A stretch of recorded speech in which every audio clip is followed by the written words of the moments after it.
Community radio ബെൻസിഗറിൽ ഇപ്പോൾ പുസ്തക പരിചയം. ഇന്നത്തെ പുസ്തക പരിചയത്തിൽ ശ്രീ കൊല്ലം മോഹൻ രചിച്ച സൂം ലെൻസിലൂടെ മോഹൻലാൽ എന്ന പുസ്തകം ഡോക്ടർ MS നൗഫൽ അവതരിപ്പിക്കുന്നു. സാക്ഷാത്കാരം ആശ്രാമം ഭാസി, ഗോപൻ നീരാവിൽ. സാങ്കേതിക സഹായം ശരത് അലാബ്സ്.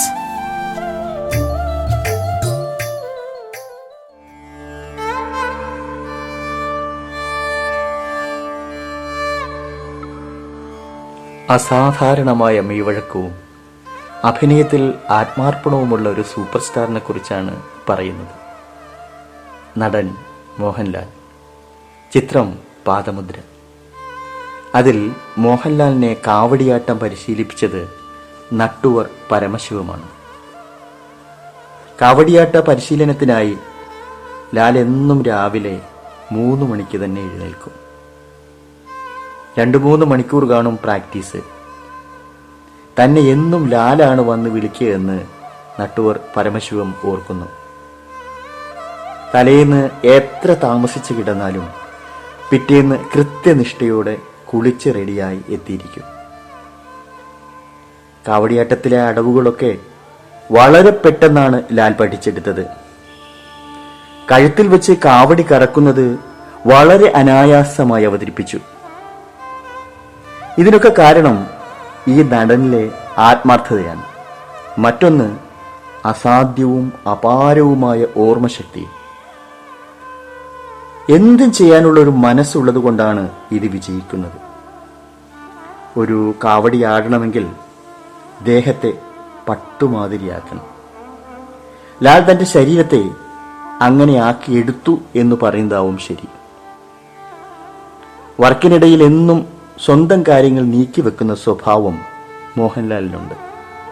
പാദമുദ്രയുടെ ഷൂട്ടിംഗ് മെരിലാൻഡിൽ തുടരുന്ന അവസരത്തിലാണ് ലാലിന്റെ വിവാഹം നടന്നത്. തുടർന്നുള്ള കാവടിയാട്ട രംഗങ്ങൾ വിവാഹം കഴിഞ്ഞ് ചിത്രീകരിക്കാനുള്ള തീരുമാനമുണ്ടായപ്പോൾ ഈ ചിത്രത്തിന്റെ റിലീസിംഗ് ഡേറ്റ് നീട്ടിവെക്കേണ്ടി വരുമെന്ന് പലരും കരുതി. എന്നാൽ കല്യാണ പിറ്റേന്ന് തന്നെ ലാൽ ആ സെറ്റിലെത്തി കാവടി തോളിൽ ചുമന്നു. അന്ന് മെരിലാൻഡിൽ മറ്റൊരു ചിത്രത്തിന്റെ ചിത്രീകരണവുമായി നിന്നിരുന്ന മമ്മൂട്ടി ഈ വിവരമറിഞ്ഞ് പാദമുദ്രയുടെ സെറ്റിലെത്തി. കല്യാണം കഴിഞ്ഞില്ല, അതിനു മുമ്പ് ആടാനും വന്നു. തനിക്ക് 2 ദിവസം കൂടി കഴിഞ്ഞിട്ട് വന്നാൽ പോരായിരുന്നു? സ്നേഹപൂർവ്വം സഹപ്രവർത്തകനെ മമ്മൂട്ടി ശാസിച്ചു. ഇത് നമ്മുടെ ചോരല്ലേ മമ്മൂക്ക, വന്നല്ലേ പറ്റൂ. വയറ്റിൽ തട്ടിക്കൊണ്ട് ലാൽ മറുപടി നൽകി. ആ വാക്കുകൾ ചുറ്റിലുമുണ്ടായിരുന്ന എല്ലാവരുടെയും മുഖത്ത് പുഞ്ചിരി വിരിയിച്ചു. ലാലിന്റെ ജീവിതത്തിൽ നിന്ന് ആത്മാർപ്പണത്തിന്റെ ഈ വിവരണങ്ങൾ നമുക്ക് പകർന്നു തരുന്ന മലയാളത്തിലെ ഏറെ വ്യത്യസ്തമായ ഒരു പുസ്തകത്തെക്കുറിച്ചാണ് ഞാൻ പറയുന്നത്. ഒരു ഫോട്ടോഗ്രാഫറുടെ ജീവിത നിരീക്ഷണ പുസ്തകം. രചയിതാവ് കൊല്ലം മോഹൻ. നിശ്ചല ഛായാഗ്രഹണ രംഗത്ത് വളരെ പ്രശസ്തനാണ് കൊല്ലം മോഹൻ. ഒരു ഫോട്ടോഗ്രാഫർ അതീവ നിരീക്ഷണ പാഠവുമുള്ള ആളായിരിക്കണം. ചിത്രങ്ങൾ കൊണ്ട് ഒരു ജീവിത സന്ദർഭത്തെ ഒപ്പിയെടുക്കുന്നയാളാണ് ഛായാഗ്രാഹകൻ.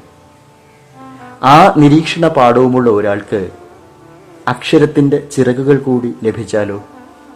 സത്യം ചിറകു വിരിച്ചു പറന്ന് വായനക്കാരന്റെ ഹൃദയത്തിൽ ചേക്കേറാനെത്തുന്നു.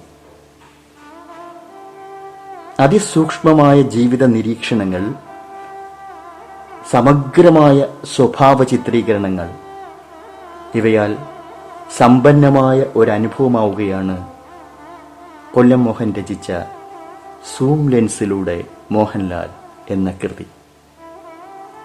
ഒരു വ്യക്തിയുടെ നിമ്നോന്നത വൈകാരിക യാത്രകളിലേക്ക് ക്യാമറയും തൂലികയും ഒരുമിച്ച് തിരിയുന്ന ഇത്തരം ഒരനുഭവം പുസ്തക ചരിത്രത്തിൽ തന്നെ അപൂർവമാണ്.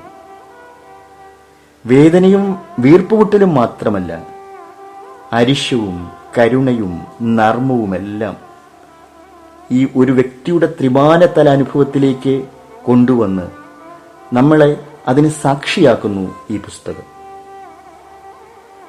ഡോൺ ബുക്സ് പ്രസിദ്ധീകരിച്ച നാഷണൽ ബുക്ക് സ്റ്റാൾ വിതരണം ചെയ്യുന്ന ഈ പുസ്തകം അതുല്യനായ ഈ നടന്റെ ജീവിതത്തിൽ നിന്ന് ഇതുവരെ ആരും പകർത്തിവെക്കാത്ത ജീവിത മുഹൂർത്തങ്ങൾ കൊണ്ട് മാത്രമല്ല, അപൂർവങ്ങളായ നിരവധി ചിത്രങ്ങളാലും സമ്പന്നമായിരിക്കുന്നു. കഥ പറയുന്ന സ്റ്റില്ലുകൾ കൊണ്ട് ഒരു തലമുറയെ മുഴുവൻ കവർന്ന മോഹനെ നാനാ മോഹൻ എന്നാണ് പലരും അറിയുന്നത്. മലയാള സിനിമാ പ്രസിദ്ധീകരണ രംഗത്ത് അജയ്യമായ സ്ഥാനമുള്ള നാനയോടൊപ്പം വളർന്ന ഫോട്ടോഗ്രാഫറാണ് മോഹൻ. മലയാള സാഹിത്യത്തിലെ പ്രശസ്ത നിരൂപകനായിരുന്ന പ്രൊഫസർ എം കൃഷ്ണൻ നായർ മോഹന്റെ ചിത്രങ്ങളുടെ ചലന സ്വഭാവത്തെക്കുറിച്ച് പറഞ്ഞത് നാന മാനേജിംഗ് എഡിറ്ററായ ശ്രീമതി വിമല രാധാകൃഷ്ണൻ അനുസ്മരിച്ചിട്ടുണ്ട്. കുമാരി വാരികയുടെ, അന്നത് ബ്ലാക്ക് ആൻഡ് വൈറ്റ് ആയിരുന്നു, മുഖചിത്രത്തിൽ സുഹാസിനിയുടെ 9 മുഖഭാവങ്ങൾ ഒന്നിച്ച് ചേർത്തൊരു പടം അച്ചടിച്ചിരുന്നു.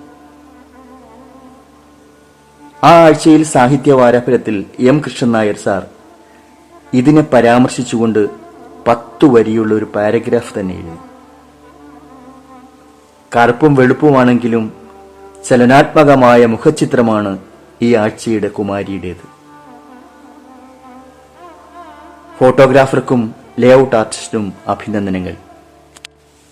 മോഹനന്റെ ഈ കഴിവ് മനസ്സിലാക്കിയാണ് ശ്രീമതി വിമല രാധാകൃഷ്ണൻ മോഹന്റെ തന്നെ കുറെ സ്റ്റില്ലുകൾ കയ്യിൽ കൊടുത്ത് അവയ്ക്ക് പിന്നിലെ ചെറുതും വലുതുമായ സംഭവങ്ങളിലേക്ക് അറിയാവുന്ന ഭാഷയിൽ ഒരു കുറിപ്പെഴുതി തരാൻ ആവശ്യപ്പെട്ടത്. ആ തിരഞ്ഞെടുപ്പ് ഒരു താരത്തിന്റെ സ്റ്റില്ലിലേക്ക് കേന്ദ്രീകരിച്ചു. അങ്ങനെയാണ് അപൂർവവും രസകരവുമായ ഈ പുസ്തകം പിറവിയെടുത്തത്. ഏറ്റവും മുകളിൽ നിൽക്കുമ്പോഴും ലാലിൽ ഒരു സാധാരണക്കാരനുണ്ട്. അത് സാധാരണക്കാരനിൽ സാധാരണക്കാരനുമായിരിക്കും.